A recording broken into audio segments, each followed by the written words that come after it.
Okay, now can people see me? Now can people see me? I hope so. Let's figure out what's going on here.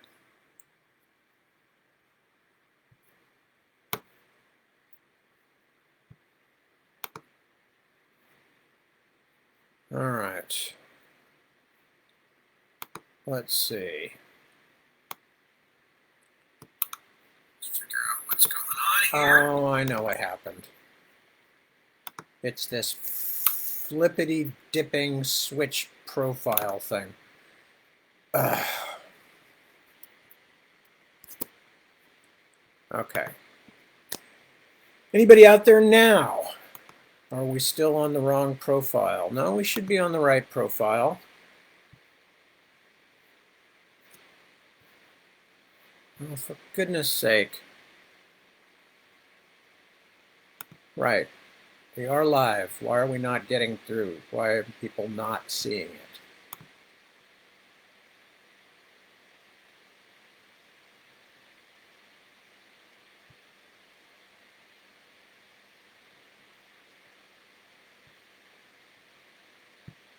Okay.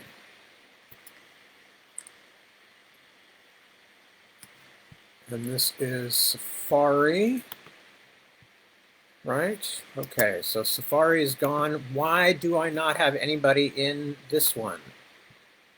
Where are the comments? I did not. Oh, why are the comments over there this time? Okay. Would somebody do me a kindness? What? Oh, God, they've changed the whole thing. No, I don't want that. Okay, I am here. I hope you guys can see me. I see that. Okay, remove column. They've changed some of the tools around. Would somebody do me a kindness and take the this URL and paste it on my other two social media things if you know where they are? Otherwise, I'll have to stop and do them right now.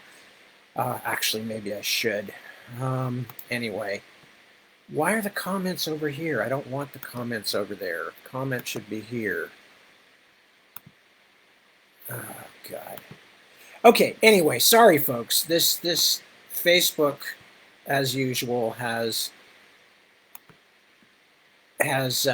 changed their way of doing things again, and they've completely screwed me up here.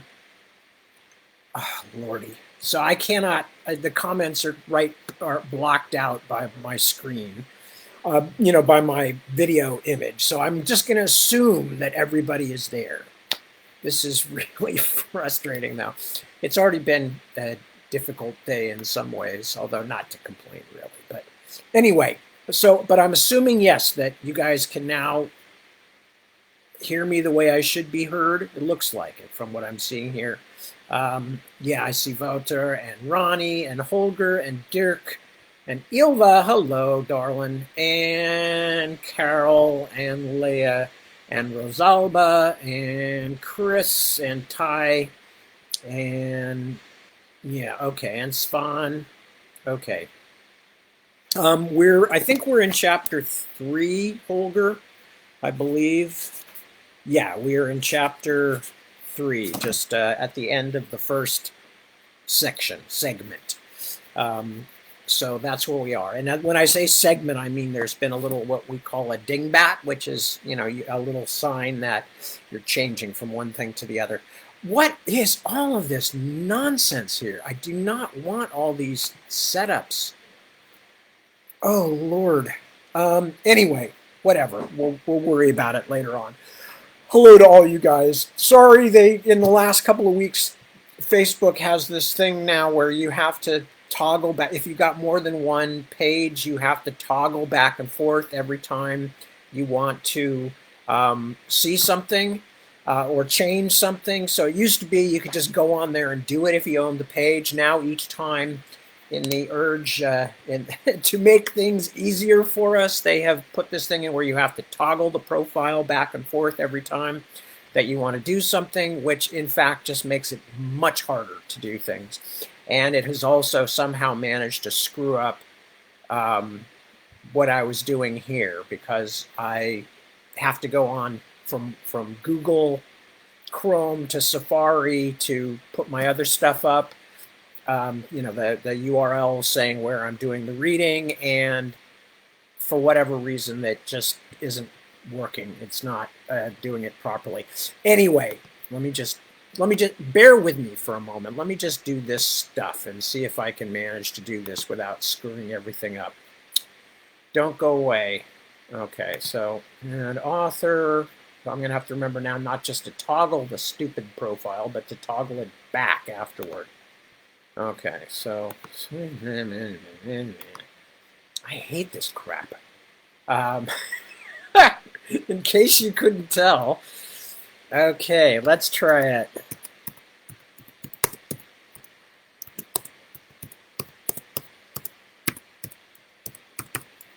Okay, and then let's do the same thing with Twitter, and then I can hang it up. Oh, except I better toggle back, or it'll probably screw me up on the other end. Yes, I want to leave the page. All right. Curse you. Curse you. Curse you all for making this more complicated than it needed to be. Yet another technological adjustment that just makes me want to weep. All right. I think we've got it now. We'll find out. Anyway. Okay, so if you are all still with me, looks like they are. Okay. Yeah, there's everybody. Okay. Hi, Jeremy. Hi, Christine. Rand, hello. Nice to see you. Cliff, a pleasure. I think I've said hello to everybody. Okay. So now we are going to continue with what I was trying to do, which was start. God bless. Anyway, so here we are. Good morning, good evening, good afternoon to all of you, Zanies and Lederhosen. And I appreciate you being with me. And we're going to read from Shadowmarch. Those of you, I think it's always the same people. So I don't know, there's something about me, something about my personal appeal. It's extremely narrow. So I tend to get the same people. And they seem to really like hanging out with me or reading my books or something. But in terms of moving into the larger whatever it is, I'm definitely a sort of an acquired taste. I don't know. I mean, I'm fond of me.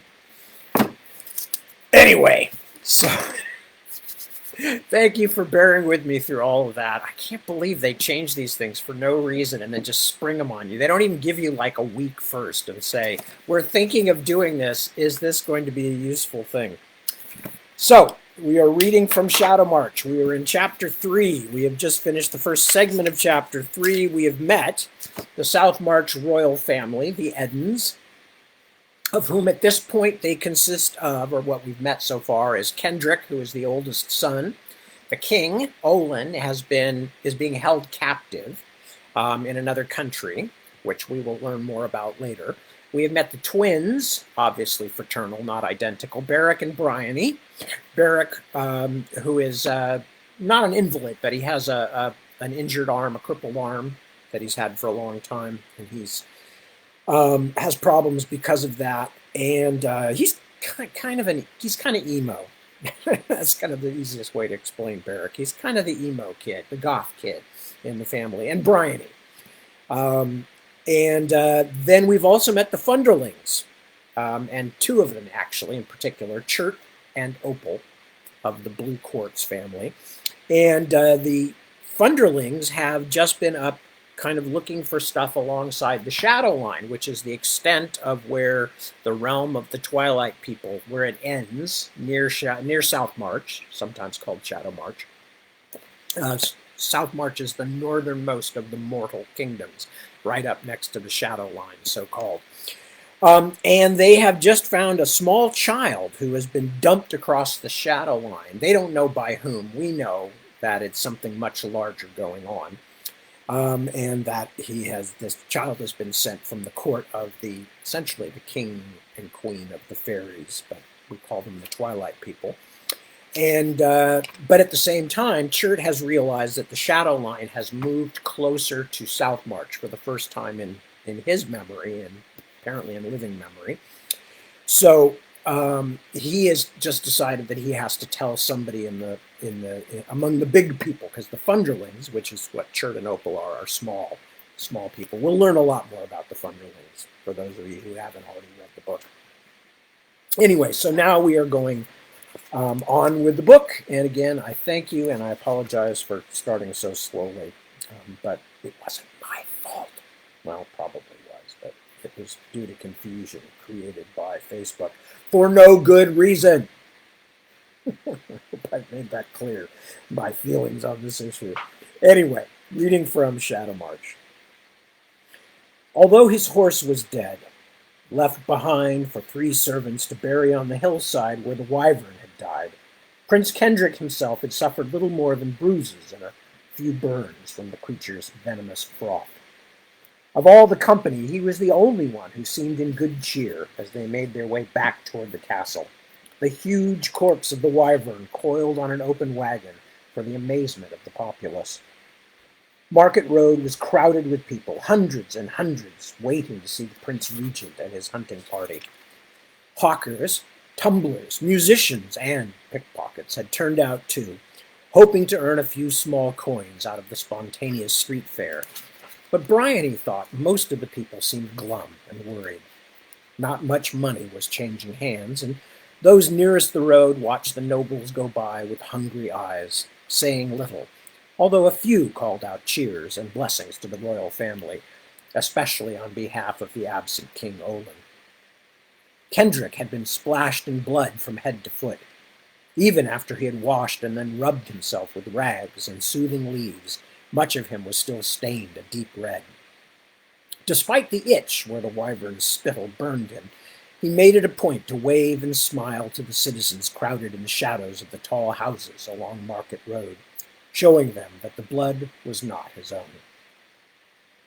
Bryony felt as though she too were covered with some painful substance she could not shake off. Her twin, Barrick, was so miserable about his clumsy failure even to raise his spear properly that he had not spoken a word to her or anyone else on the ride home. Earl Tyne and others were whispering among themselves, no doubt unhappy that the foreigner Shazo had stolen their sport by killing the wyvern with an arrow. Tyne Aldrich was one of that school of nobles who believed that archery was a practice fit only for peasants and poachers, an activity whose primary result was to steal the glory from mounted knights in war.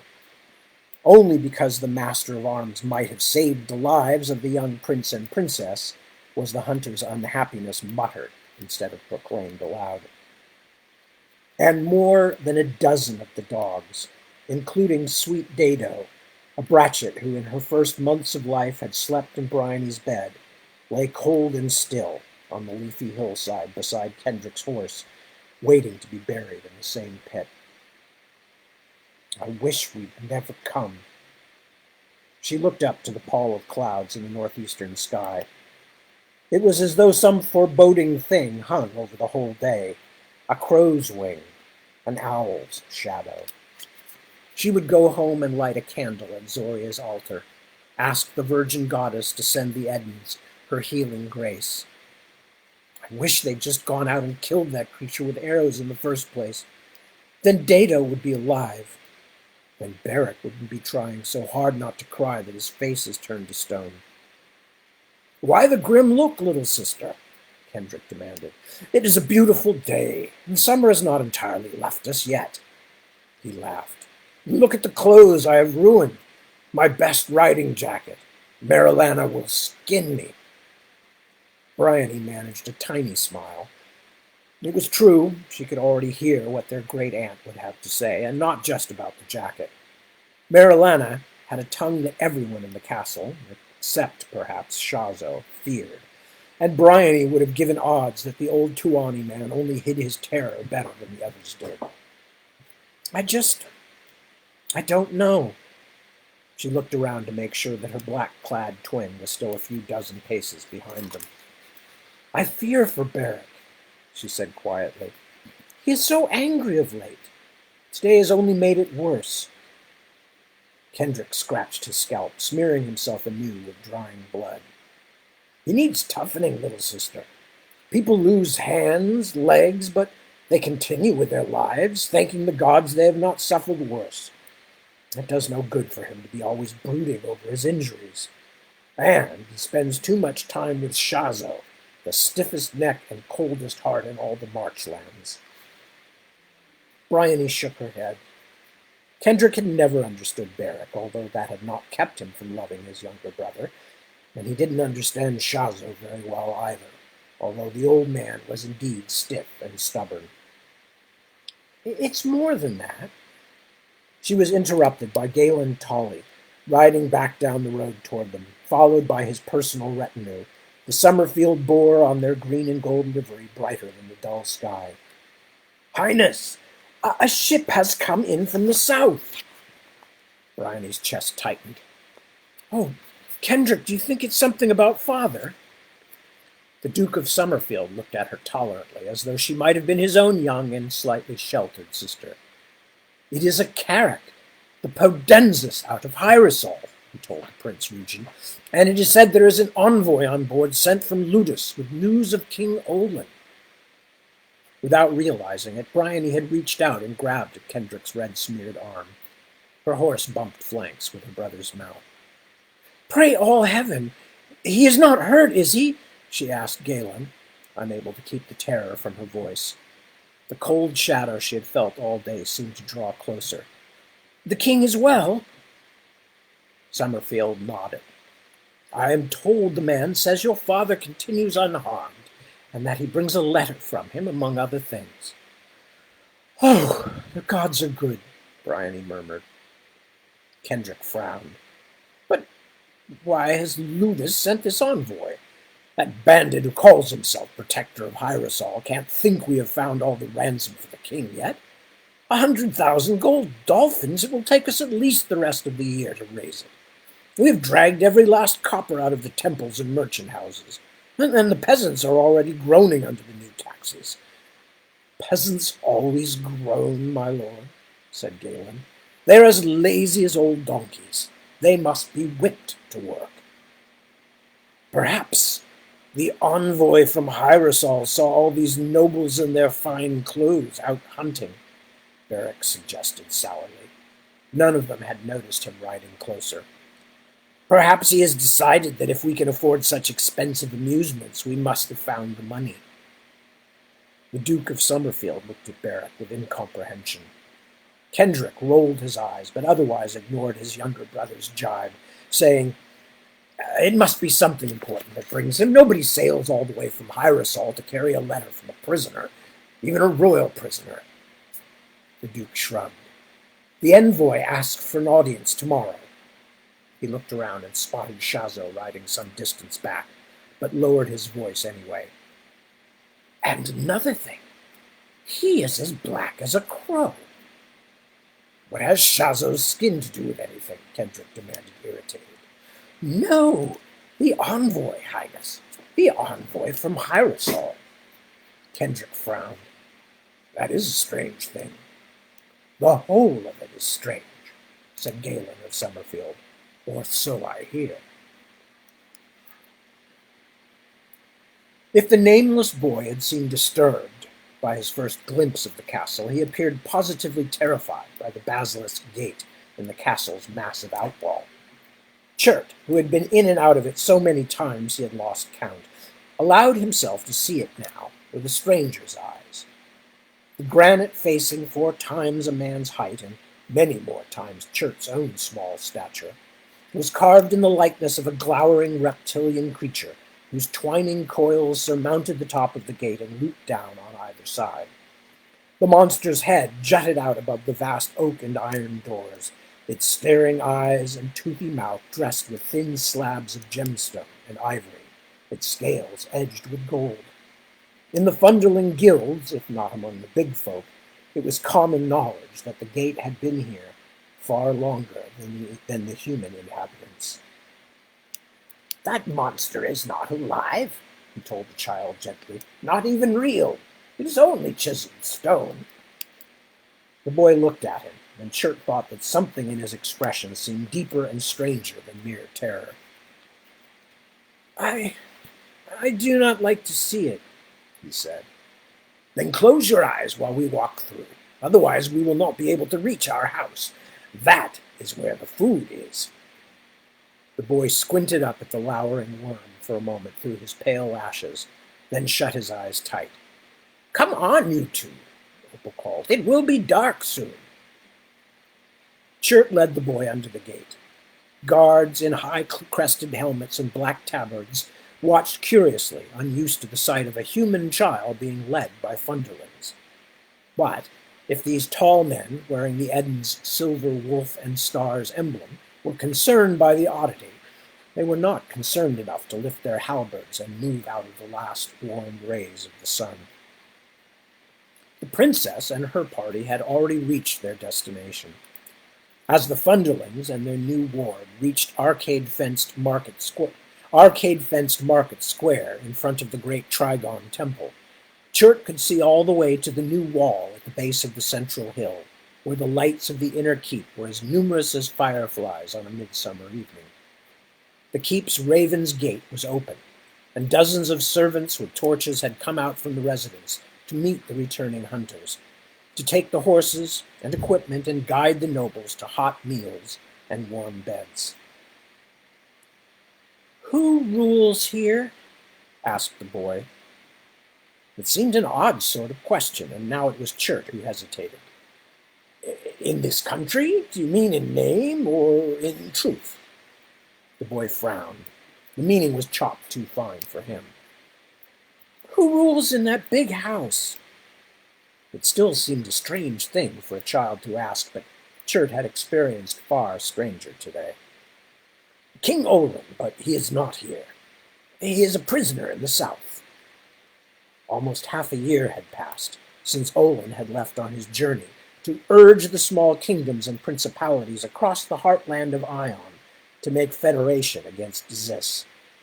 He had hoped to unite them against the growing menace of the Autarch, the god king who was reaching out from his empire on the southern continent of Zand to snap up territories along the lower coast of Ion like a spider snaring flies. But instead, Olin had been delivered by the treachery of his rival, Hesper, king of Gelone, into the hands of the protector of Hyrosol, an adventurer named Ludus Drakava, who was now master of that ancient city. But Chert scarcely understood all the details himself. It was far too much to try to explain to a small, hungry child. The king's oldest son, Kendrick, is the prince regent. That means he is the ruler while his father is gone. The king has 2 younger children, too, a son and daughter. A gleam came to the boy's eyes, a light behind a curtain. Marilana? Marilana? Chert stared as if the child had slapped him. You have heard of the Duchess? You must be from somewhere near here. Where are you from, child? Can you remember now? But the small, white-haired boy only looked back at him silently. Yes, there is a Marilana, but she is the king's aunt. Kendrick's younger brother and sister are named Barrick and Bryony. Oh, and the king's wife is carrying another child as well. Chert reflexively made the sign of the stone bed, a Funderling charm for good luck in childbirth. He's heard of Duchess Marilana, Chert told Opal. He must be from these parts. She rolled her eyes. He'll probably remember a lot more when he gets a meal and some sleep. Or were you planning to stand in the street all night talking to him of things you know nothing about? Chert snorted but waved the boy forward. More people were streaming out of the castle than were going in, mostly inhabitants of the mainland part of the city, whose work brought them onto the mount and who were now returning home at the end of the day. Chert and Opal had a hard time forcing their way against a tide of much larger people. Opal led them out of Market Square and through echoing covered walkways, into the quieter, somewhat gloomy back streets behind the South Waterway, called Skimmer's Lagoon, and its docks, one of two large moorings inside the castle's outwall. The skimmers had carved the wooden dock pilings into weird shapes, animals and people bent and stretched until they were almost unrecognizable. The colorful paint was dulled by the dying light, but Chirk thought the carved pilings still seemed as strange as ever, like trapped foreign gods staring out across the water, trying to get a glimpse of some lost homeland.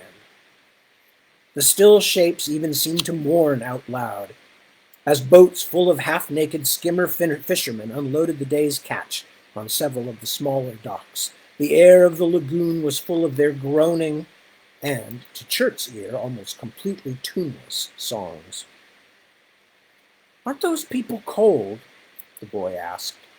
With the sun now behind the hills, chill winds were beginning to run across the waterway, sending white-tipped wavelets against the pillars. "They're skimmers," Chirk told him. "They don't get cold." "Why not?" Chirk shrugged. "The same reason a funderling can pick something up off the ground faster than you big folk can. We're small. Skimmers have thick skins. The gods just wanted it that way." "They look strange." "They are strange, I suppose. They keep to themselves. Some of them, it said, never step farther onto dry land than the end of a loading dock. Webbed feet, like a duck, too. Well, a bit between the toes. But there are even odder folk around here, some claim, although you can't always tell it to look at them." He smiled. "Don't they have such things where you come from?" The boy only looked at him, his expression distant, troubled. They were quickly out of the back alleys of Skimmer's Lagoon and into the equally close-leaning neighborhoods of the big folk who worked on or along the water. The light was failing quickly now, and although there were torches at the crossings, and even a few important people being led by lantern-bearers, most of the muddy streets were lit only by the candlelight and firelight that leaked from soon-to-be-shuttered windows. The big folk were happy to build their ramshackle buildings one on top of the other, ladders and scaffolding thick as hedgehog bristles, so that they almost choked off the narrow streets entirely. The stench was dreadful. "Still, this whole place has good bones," Chirk could not help thinking. "Strong and healthy stone, the living rock of the mount. It would be a pleasure to scrape away all this ugly wood. We funderlings would have this place looking as it should in a trice, looking as it once did." He pushed away the odd thought. Where would all these big folk go, for one thing? Chert and Opal led the boy down the narrow, sloping length of Stonecutter's Way and through an arched gate at the base of the new wall, leading him out from beneath the evening sky and into the stony depths of Funderling Town. This time, Chert was not surprised when the boy stopped to stare in awe. Even those big folk, who did not particularly trust or like the small folk, agreed that the great ceiling over Funderling Town was a marvel. Stretching 100 cubits above the small people's town square, and continuing above all the lamplit streets, the ceiling was a primordial forest carved in every perfect detail out of the dark bedrock of the mount. At the outer edges of Funderling Town, closest to the surface, spaces had even been cut between the branches so that true sky shone through, or so that when night fell, as it was falling even now, the first evening stars could be seen sparkling through the gaps in the stone. Each twig, each leaf had been carved with exquisite care, centuries of painstaking work in all, one of the chief marvels of the northern world. Birds, feathered in mother of pearl and crystal, seemed as though they might burst into song at any moment. Vines of green malachite twined up the pillar trunks, and on some low branches there were even gem-glazed fruits hanging from stems of improbably slender stone. The boy whispered something that Chert could not quite hear. "It is wonderful, yes," the little man said. "But you can look all you want tomorrow. Let us catch up with Opal, otherwise she will teach you how a tongue can be sharper than any chisel. They followed his wife down the narrow but graceful streets, each house carved back into the stone, the plain facades giving little indication of the splendid interiors that lay behind them, the careful, loving labor of generations. At each turning or crossing, oil lamps glowed on the walls, inside bubbles of stone thin as blisters on overworked hands.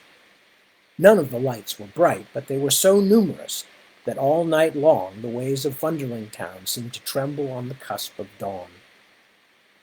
Although Chert himself was a man of some influence, their house at the end of Wedge Road was modest.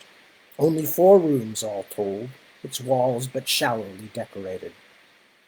Chert had a moment of shame, remembering the Blue Quartz family manor and its wonderful great room covered with deeply incised scenes of Funderling history. Opal, for all her occasional spikiness of tongue, had never made him feel bad that the two of them should live in such a modest dwelling, while her sisters-in-law were queening it in a fine house. He wished he could give her what she deserved, but Chert could no more have stayed in the place, subservient to his brother Nodule, or Magister Blue Quartz, as he now styled himself, than he could have jumped to the moon. And since his brother had 3 strong sons, there was no longer even a question of Chert inheriting it, should his brother die first. "I am happy here, you old fool," Opal said quietly as they stepped through the door. She had seen him staring at the house and had guessed his thoughts. "At least I will be if you go and clear your tools off the table so we may eat like decent people.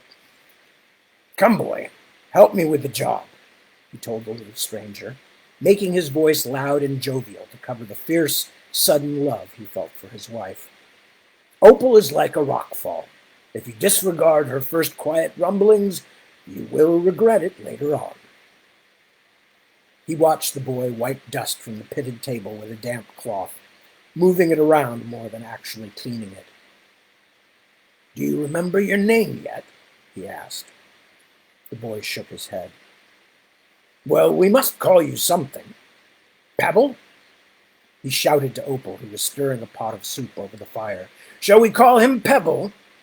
It was a common name for 4th or 5th boys when dynastic claims were not so important and parental interest was waning. "Don't be foolish. He shall have a proper Blue Quartz family name," she called back. "We will call him Flint. That will be one in the eye for your brother."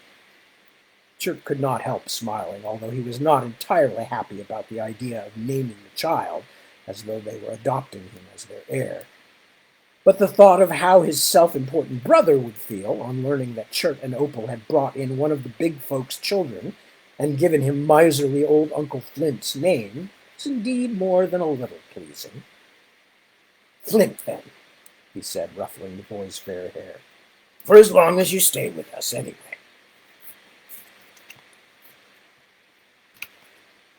Waves lapped at the pilings.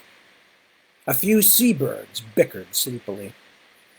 A plaintive, twisting melody floated up from one of the sleeping barges, a chorus of high voices singing an old song of moonlight on open sea. But otherwise, Skimmer's Lagoon was quiet. Far away, the sentries on the wall called out the midnight watch, and their voices echoed thinly across the water. Even as the sound faded, a light gleamed at the end of one of the docks. It burned for a moment, then went dark, then burned again. It was a shuttered lantern. Its beam pointed out across the dark width of the lagoon. No one within the castle or on the walls seemed to mark it. But the light did not go entirely unobserved. A small, black-painted skiff slid silently and almost invisibly across the misty lagoon and stopped at the end of the dock. The lantern-bearer, outline obscured by a heavy hooded cloak, crouched and whispered in a language seldom spoken in Southmarch, or indeed anywhere in the north. The shadowy boatman answered just as quietly in the same language, then handed something up to the one who had been waiting for almost an hour on the cold pier. A small object, that disappeared immediately into the pockets of the dark cloak. Without another word, the boatman turned his little craft and vanished back into the fogs that blanketed the dark lagoon. The figure on the dock extinguished the lantern and turned back toward the castle, moving carefully from shadow to shadow, as though it carried something extremely precious or extremely dangerous. Chapter 4. A Surprising Proposal. And this, remember, these at the beginning are oracles. The lamp. The flame is her fingers. The leaping is her eye, as the rain is the cricket's song. All can be foretold. From the Bonefall Oracles. Puzzle looked sadly at the dove that he had just produced from his sleeve. Its head was cocked at a very unnatural angle. In fact, it seemed to be dead. My apologies, Highness. A frown creased the jester's gaunt face like a crumpled kerchief. A few people were laughing nastily near the back of the throne room. One of the noblewomen made a small and somewhat overwrought noise of grief for the luckless dove. The trick worked most wonderfully when I was practicing earlier. Perhaps I need to find a bird of hardier construction.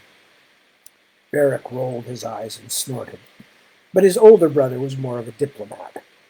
Puzzle was an old favorite of their father's. An accident, good Puzzle. Doubtless you will solve it with further study. And a few dozen more dead birds, whispered Beric. His sister frowned. But I still owe your Highness the day's debt of entertainment. The old man tucked the dove carefully into the breast of his checkered outfit. Well, we know what he's having for supper, Beric told Bryony, who shushed him. I will find some other pleasantries to amuse you, Puzzle continued, with only a brief, wounded look at the whispering twins. Or perhaps one of my other renowned antics? I have not juggled flaming brands for you for some time, not since the unfortunate accident with the Siamese tapestry. I have reduced the number of torches, so the trick is much safer now. No need, Kendrick said gently. No need. You have entertained us long enough. Now the business of the court waits. Puzzle nodded his head sadly, then bowed and backed away from the throne toward the rear of the room, putting one long leg behind the other, as though doing something he had been forced to practice even more carefully than the dove trick. Beric could not help noticing how much the old man looked like a grasshopper in motley. The assembled courtiers laughed and whispered behind their hands. We're all fools here. Beric's dark mood, alleviated a little by watching Puzzle's fumbling, came sweeping back. Most of us are just better at it than he is.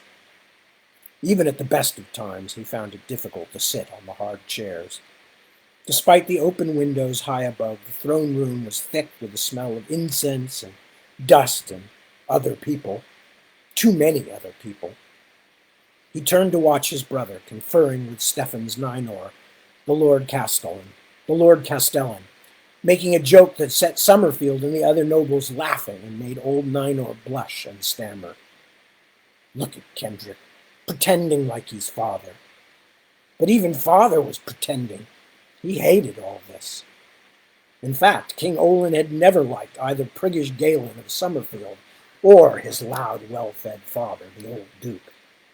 Maybe father wanted to be taken prisoner, just to get away from it all. The bizarre thought did not have time to form properly because Bryony elbowed him in the ribs. Stop it, he snarled. His sister was always trying to make him smile, to force him to enjoy himself. Why couldn't she see the trouble they were in? Not just the family, but all of Southmarch. Could he really be the only one in the kingdom who understood how wretched things were? Kendrick wants us, she said. Beric allowed himself to be pulled toward his elder brother's chair, not The true throne, the wolf's chair, which had been covered with velvet cloth when Olin left, and not used since, but the second best chair that previously stood at the head of the great dining table. The twins gently elbowed their way past a few courtiers, anxious to snatch this moment with the Prince Regent. Beric's arm was throbbing. He wished he were out on the hillside again, riding by himself, far from these people. He hated them all, loathed everyone in the castle, except, he had to admit, his sister and brother, and perhaps Chavin. Lord Ninor tells me that the envoy from Hyrosol will not be with us until almost the noon hour, Kendrick announced as they approached. He said he was unwell after his voyage. The ancient Castellan looked worried. As always, the tip of his beard was chewed short, a truly disgusting habit, in Beric's opinion. But one of the servants told me that he saw this envoy talking to Shazo earlier this morning, arguing, if the lazy fellow is to be trusted, which he is not to be necessarily. That sounds ominous, Highness, suggested the Duke of Summerfield. Kendrick sighed. They're both, from appearance anyway, from the same southern lands, he said patiently. Shazo sees few of his own kind here in the cold north. They might have much to talk about. And argue about, Highness? Summerfield asked. The man is a servant of our father's captor, Kendrick pointed out. That's reason enough for Shazo to argue with the man, is it not? He turned to the twins. I know how little you both care for standing around, so you may go, and I'll send for you when this fellow from Hyrosol finally graces us with his attendance. He spoke lightly, but Beric could see that he was not very happy with the envoy's tardiness. His older brother, Beric thought, was beginning to develop a monarchical impatience. Highness, I almost forgot. Ninor snapped his fingers, and one of his servants scuttled forward with a leather bag. He gave me the letters he bears from your father and the so-called Lord Protector. Father's letter? Bryony clapped her hands. Read it to us. Kendrick had already broken the seal, the Eden wolf and crescent of stars in deep red wax, and was squinting at the words. He shook his head. Later, Bryony. But Kendrick! There was real anguish in her voice. Enough! Her older brother looked distracted, but his voice said there would be no arguing. Beric could feel the strain in Bryony's abrupt silence. What's all that rumpus? Asked Galen Tully a moment later, looking around. Something was happening at the other end of the throne room, a stir among the courtiers. Look, Bryony whispered to her twin. It's Anissa's maid. It was indeed, and Beric's sister was not the only one whispering. Now that the twins' stepmother was close to giving birth, she seldom left her suite of rooms in the Tower of Spring. Celia, her maid, had become Queen Anissa's envoy to the rest of the great castle, her ears and eyes. And, as eyes went, even Beric had to admit they were a most impressive pair. See her flounce! Bryony did not hide her disgust. She walks like she's got a rash on her backside and she wants to scratch it on something. Please, Bryony, said the Prince Regent, but although the Duke of Summerfield looked dismayed by her rude remark, Kendrick was mostly amused. Still, he had been distracted from the letter and was watching the maid's approach as carefully as anyone else. Celia was young, but well-rounded. She wore her black hair piled high in the manner of the women of Devonus, the land of her and her mistress's birth.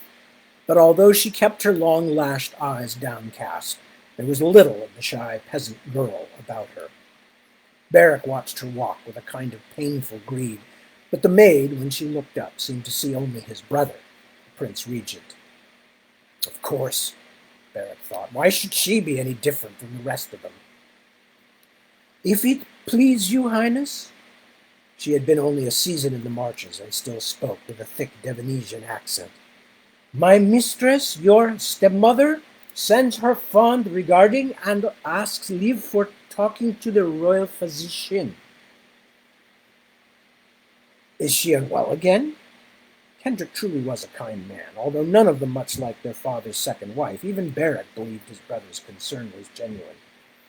Some discomforting highness, yes? Of course, we will have the physician attend our stepmother at once. Will you carry the message to him yourself? Celia colored prettily. I do not know this place so well yet. Bryony made a noise of irritation, but Barrick spoke up. I'll take her, Kendrick. Oh, that's too much trouble for the poor girl, Bryony said loudly, going all the way across to Chavin's room. Let her go back to assist our suffering stepmother. Barrick and I will go. He looked at his twin in fury, and for a moment regretted putting her on the list of people he did not despise. I can do it myself. Go, the both of you, and argue somewhere else, Kendrick. Kendrick waved his hand. Let me read these letters. Tell Chavin to see to our stepmother at once. You are both excused attendance until the noon hour. Listen to him, Barrick thought. He really does think he's king. Even accompanying the lovely Celia could not redeem Barrick's mood, but he still took care to make sure that his bad arm, wrapped in the folds of his cloak, was on her opposite side as they went out of the throne room into the light of a gray autumn morning. As they descended the steps into the shadowed depths of Temple Square, 4 palace guards who had been finishing a morning meal hurried to fall in behind them, still chewing. Barrick caught the girl's eye for a moment, and she smiled shyly at him. He almost turned to make sure she was not looking over his shoulder at someone else. Thank you, Prince Barrick. You are very kind. Yes, answered his twin, he is. And Princess Bryony, of course. The girl smiled a little more carefully, but if she was startled by the growl in Bryony's voice, she did not show it. Both of you, so very kind. When they had passed through the Raven's Gate and acknowledged the salutes of the guards there, Celia paused. I go from here to the Queen. You are certain I do not go with you? Yes, said Barrick's sister. We are certain. The girl made another courtesy and started off toward the Tower of Spring in the keep's outer wall. Barrick watched her walk. Ow! He said. Don't push. Your eyes are going to fall out of your head. Bryony hurried her stride and turned into the long street that wound along the wall of the keep. The people who saw the twins moved respectfully out of their way, but it was a crowded, busy road full of wagons and loud arguments, and many scarcely noticed them, or did their best to make it appear that way.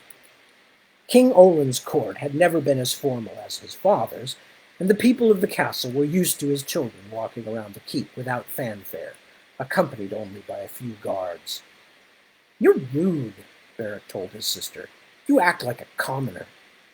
Speaking of common, Bryony replied, all you men are alike. Any girl who bats her eyes and swings her hips when she walks into the room turns you all into drooling bears. Some girls like to have men look at them. Barrick's anger had congealed into a cold unhappiness. What did it matter? What woman would fall in love with him anyway, with all his problems, his ruined arm and all his strangeness? He would find a wife, of course, even one who would pretend to revere him. He was a prince, after all. But it would be a polite lie. I will never know, he thought. Not as long as I am of this family. I will never know what anyone truly thinks of me, what they think of the crippled prince. Because who would ever dare to mock the king's son to his face? Some girls like to have men look at them, you say? How would you know? Bryony had turned her face from him now, which meant she was truly angry. Some men are just horrid, the way they stare. You think that about all of them. Barrick knew he should stop, but he felt distant and miserable. You hate all men. Father said he couldn't imagine finding someone you would agree to marry, who would also agree to put up with your hard-headedness and your mannish tricks. There was a sharp intake of breath, then a deathly silence. Now she was not speaking to him either. Barrett felt a pang, but told himself it was Bryony who interfered first. It was also true. Everyone talked about it. His sister kept the other women of the court at arm's length, and the men even farther. Still, when she did not speak for 100 more steps, he began to worry. They were too close, the pair of them, and although both were fierce by nature, wounding the other was like wounding themselves. Their word combats almost always moved to swift bloodletting, then an embrace before the wounds had even stopped seeping. "I'm sorry," he said, although it didn't sound much like an apology. "Why should you care what Summerfield and Blue Shore and those other fools think anyway? They're useless, all of them, liars and bullies. I wish that war with the Autarch really would come, and they would all be burned away like a field of grass." "That's a terrible thing to say," Bryony snapped, but there was color in her cheeks again instead of the dreadful shocked paleness of a moment before. "So? I don't care about any of them," he said. "But I shouldn't have told you what Father said. He meant it as a joke." "It's no joke to me." Bryony was still angry, but he could tell that the worst of the fight was over. "Oh, Barrick," she said abruptly, "you will meet hordes of women who want to make eyes at you. You're a prince. Even a bastard child from you would be a prize. You don't know how some girls are, how they think, what they'll do." He was surprised by the frightened sincerity in her voice. So she was trying to protect him from voracious women. He was pained, but almost amused. "She doesn't seem to have noticed that the fairer sex are having no trouble resisting me so far." They had reached the bottom of the small hill on which Chavin's observatory tower was set, its base nestled just inside the new wall, its top looming above everything else in the castle except the 4 cardinal towers, and the master of all, Wolf's Tooth Spire. As they climbed the spiral of steps, they put distance between themselves and the heavily armored guards. "Hoy!" Barrett called down to the laboring soldiers. "You sluggards! What if there were murderers waiting for us at the top of the hill?" "Don't be cruel," said Bryony, but she was stifling a giggle. Chavin, he probably had a second name, something full of Elosian ahs and ohs, but the twins had never been told him and had never asked, was standing in a pool of light beneath the great observatory roof, which was open to the sky, although the clouds above were dark and a few solitary drops of rain spattered the stone floors. His assistant, a tall, sullen young man, stood waiting by a complicated apparatus of ropes and wooden cranks. The physician was kneeling over a large wooden case lined with velvet that appeared to contain a row of serving plates of different sizes. At the sound of their footsteps, Chavin looked up. He was small and round, with large, capable hands.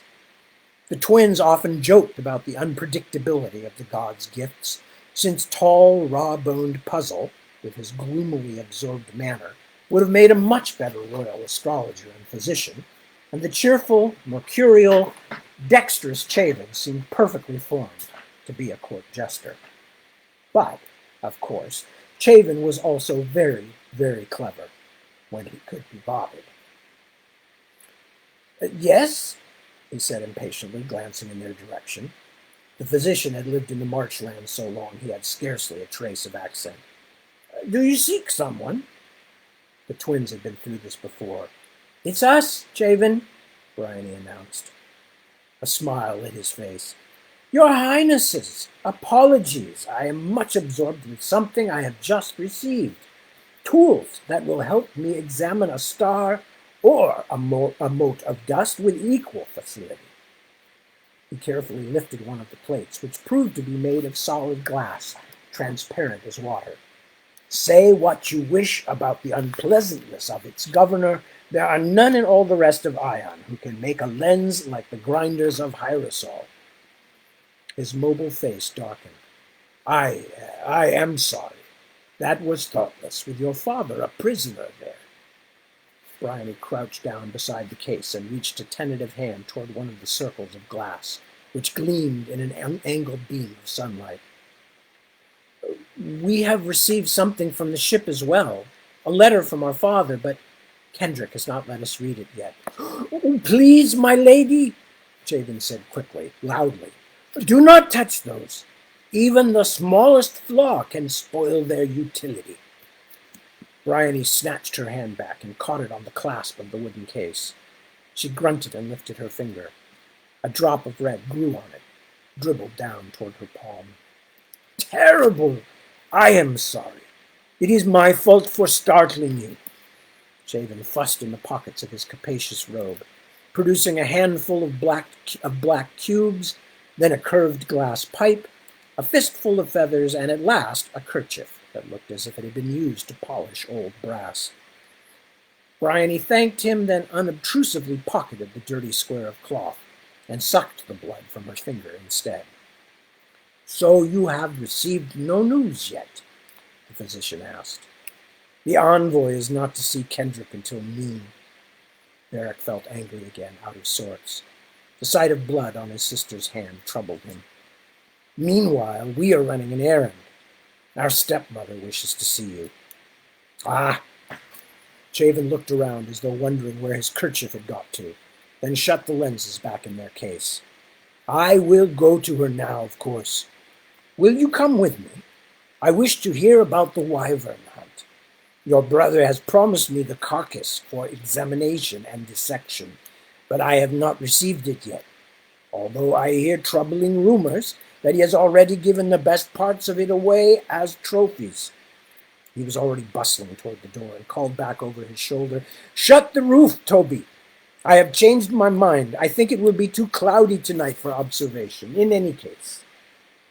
With a look of pure, weary despair, the young man began turning the huge crank.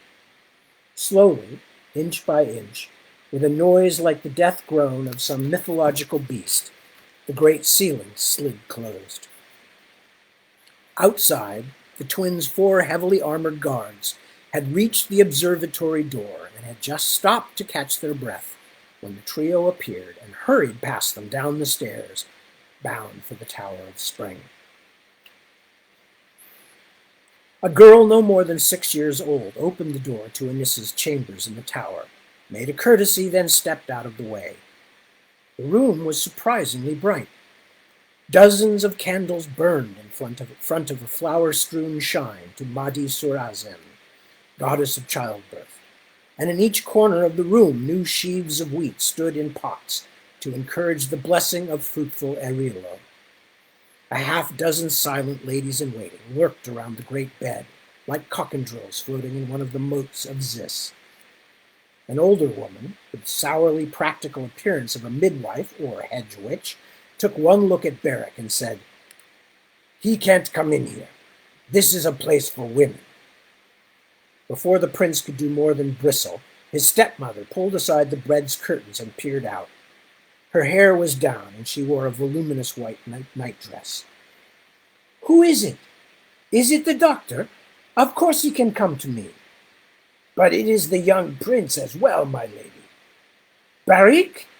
She pronounced it Barik. Why are you such a fool, woman? I am respectably dressed. I am not giving birth today. She let out a sigh and collapsed back out of sight. By the time Chavin and the twins had crossed the open floor to the bed, the curtains were open again, tied up by the maid Celia, who gave Beric a quick smile, then caught sight of Bryony and changed it to a respectful nod for both of them. Anissa reclined, propped upright on many pillows. 2 tiny growling dogs tugged at a piece of cloth between her slippered feet. She was not wearing her usual pale face paint, and so looked almost ruddy with health. Beric, who, unlike Bryony, had not even tried to like his stepmother, was certain they had been summoned on a pointless errand whose real purpose was only to relieve Anissa's boredom. Children, she said to them, fanning herself, it is kind of you to come. I am so ill, I see no one these days. Beric could feel Bryony's tiny flinch at being called a child by this woman. In fact, seeing her with her dark hair loose and without her usual paint, he was surprised by how young their stepmother looked. She was only 5 or 6 years older than Kendrick, after all. She was pretty, too, in a fussy sort of way, although Barrack thought her nose a little too long for true beauty. She does not compare to her maid, he thought, sneaking a glance, but Celia was looking solicitously at her mistress. You are feeling poorly, my queen? Asked Chavin. Pains in my stomach. Oh, I cannot tell you. Although she was small-boned and still slender, even this close to giving birth, Anissa had a certain knock. Let me start that one again. Although she was small-boned and still slender, even this close to giving birth, Anissa had a certain knack for dominating a room. Bryony sometimes called her the loud mouse. And have you been faithfully taking the elixir I have made up for you? She waved her hand. That? It binds up my insides. Can I say this, or is it impolite? My bowels have not moved for days. Barrack had heard enough of the secrets of the sickbed for one day. He bowed to his stepmother, then backed toward the door and waited there. Anissa held his twin for a moment with impatient questions about the lack of news from the Hierosoline envoy and complaints that she had not been given Olin's letter before Kendrick. Then Bryony at last made a courtesy and edged away to join him. Together they watched Chavin kindly and quickly examine the queen, asking questions in such a normal tone of voice that it almost escaped Barrack's notice that the little round doctor was folding back her eyelid or sniffing her breath while doing so. The other women in the room had gone back to their stitching and conversation, excepting the old midwife, who watched the physician's activities with a certain territorial jealousy, and the maid Celia, who held Anissa's hand and listened as though everything her mistress said was pure wisdom. Your Highnesses, Bryony, Barrack. Despite the fact that he had one hand down the back of the queen's nightdress, Chavin had managed to take the small clock he wore on a chain out of the pocket of his robe. He held it up for them to see. Noon is fast approaching, which reminds me, have I told you of my plan to mount a large pendulum clock on the front of the Trigon Temple, so that all can know the true time? For some reason, the hierarch is against the idea. The twins listened politely for a moment to Chavin's grandiose and rather baffling plan, then made excuses to their stepmother before hurrying out of the Tower of Spring. They had a long way to go back across the keep. Their guards, who had been gossiping with the queen's warders, wearily pushed themselves away from the tower wall and trotted after them. I think we're going to stop for there. Since we started late, I did go a little bit over, which I hope is okay. And with that, again, I'm completely confused by the current format of the page in front of me. And I also have the grim responsibility to look at my own self, which is much more disturbing than if I was looking at you actual folks out there. But that's my cross to bear. Anyway, so with that, we're going to lock it up for tonight. I will be back at 7 p.m. to read some more. And we're actually moving through this fairly quickly. This may not take as long as I thought I was going to. And in fact, we're like 80 pages in already. So moving along pretty quickly so far. With that, I will say goodnight. Sorry for the confusion at the beginning of the broadcast. But that's how it is sometimes here in Techno Land, when we are trying to deal with the vagaries and exigencies of modern social media.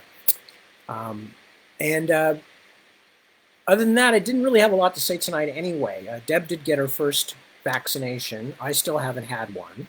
We're like about half vaccinated, half unvaccinated in the household these days, but otherwise we're fine.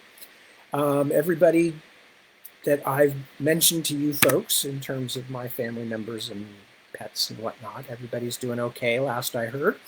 And I want to thank you for joining me and advise you to also take good care of yourselves. And I will be back at 7. And with that, I will bid you adieu. A bientôt. Auf Wiedersehen. And anything else that seems appropriate under the circumstances. Later, alligators.